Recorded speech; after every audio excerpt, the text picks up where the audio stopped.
Hello, in this video I will show you how to set up VPN on Motorola S50 Neo. You have to start by opening your Google Play Store, then click on search bar and type in Turbo VPN and click search. Now select this application and click install. Now click open and here click agree and continue.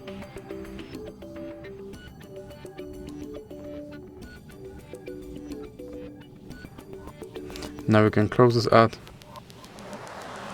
and then click allow and click consent. Now you can click on this button to start your VPN and click OK. Now you can close this ad, and as you can see, now I'm connected to VPN in United States. So that's it for this video. If you liked it, please remember to leave a like and subscribe.